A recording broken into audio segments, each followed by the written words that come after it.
Okay. So today this is the fourth unit of our political science of 10th class, that is gender, religion and caste. In the previous chapter, that is the third chapter, we discussed politics of social division.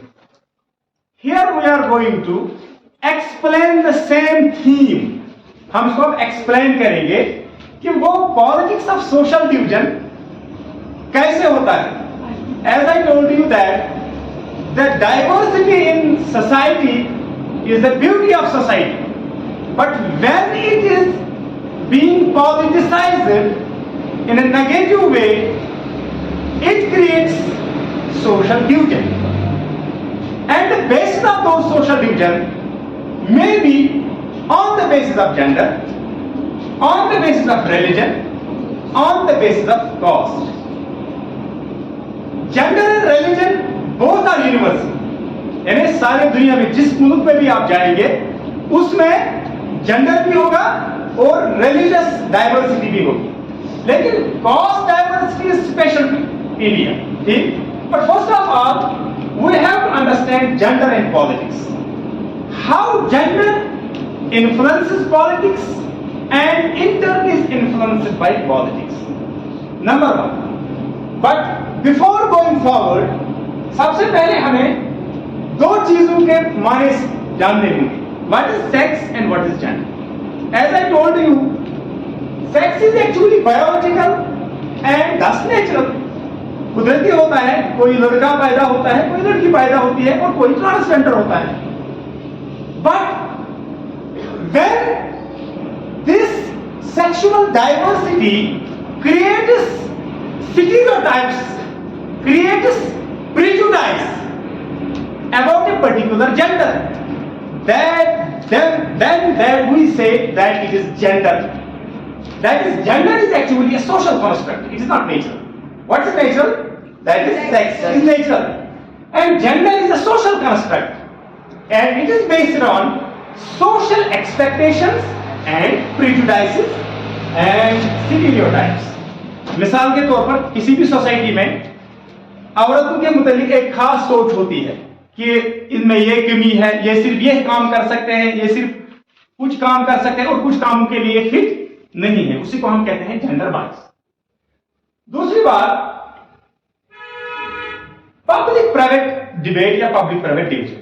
अब देखिए, इसी society में जिसमें stereotypes है कि women are fit for certain jobs and they are not fit to perform certain jobs, यानी औरत कुछ काम कर सकती है, बाकी कामों के लिए वो फिट नहीं है, नेचुरली फिट नहीं है. इसको हम कहते हैं प्रिजुडाइज या स्टीरियोटाइप. एक सोसाइटी ने ऐसे ही सोशलाइज किया होता है लोगों को और फिर उनको ऐसा ही सोच होता है. लेकिन इसमें भी एक मसला इसमें भी है. मिसाल के तौर पर इस स्टीरियोटाइप में women is fit for indoor games, indoor jobs. आपके घर में खाना पकाना है, you have to clean your homes, you have to wash your clothes and you have to upbring the children. बच्चों की देखरेख, घर की देखरेख, खाना पकाना, कपड़े धोना, ये सब औरतों का काम है. लेकिन जब यही काम पेड होता है पब्लिक स्फीयर में, मसलन कोई होटल पे होता है, किसी होटल में कोई शेफ है, तो वो क्या करता है? What is he doing here? There he is cooking the food. That means he says that this is the job of women at his home. But when the same job is being paid, जब वही काम public में जब उसे पे किया जाता है, तो men are ready to do that. हालांकि घर में वो काम करने के लिए रेडी नहीं होता है, लेकिन जब उसी काम के लिए उसे बाहर पैसे मिलते हैं तो वो आराम से करता है.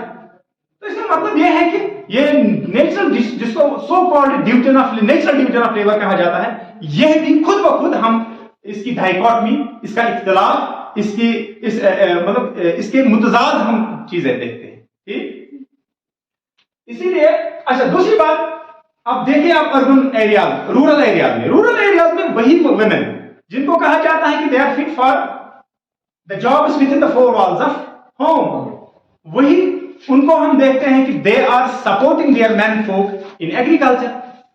अच्छा, ये तो हुआ रूरल का।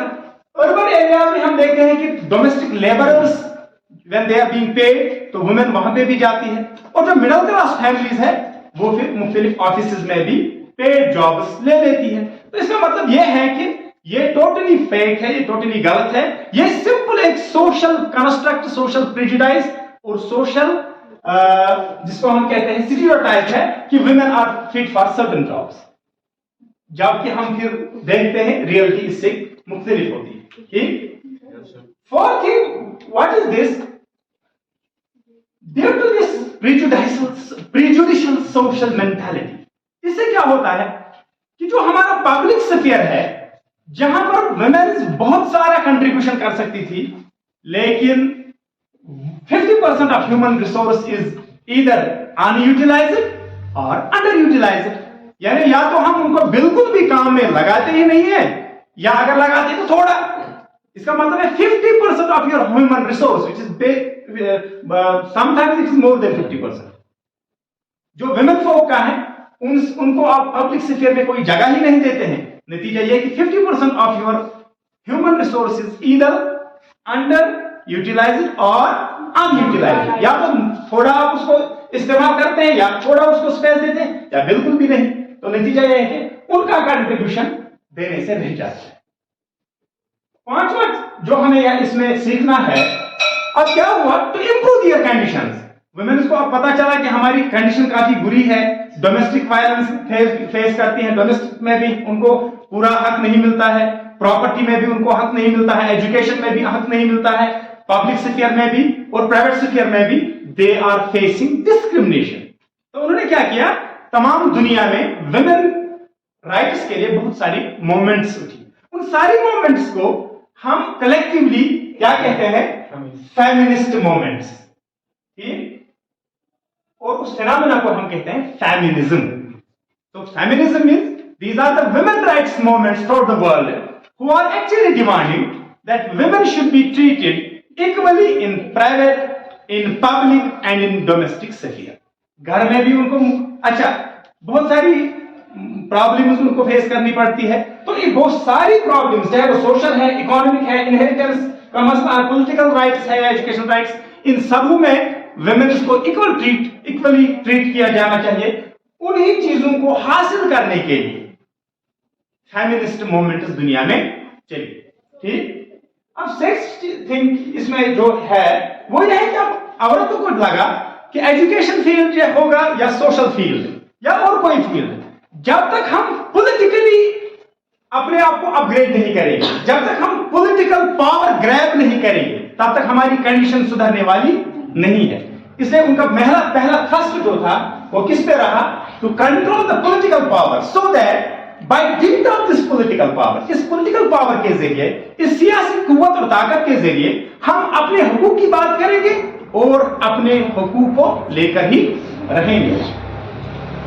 That is why we find improvement in the condition of women। अब हम देखते हैं कि women साइंटिस्ट में है, टीचर्स भी है, एजुकेशन में भी है, और थोड़ा थोड़ा यहां पे इंडिया में भी अब हम देखते हैं कि उन्होंने पॉलिटिकल रिप्रेजेंटेशन में भी काफी हद तक हिस्सा लिया है।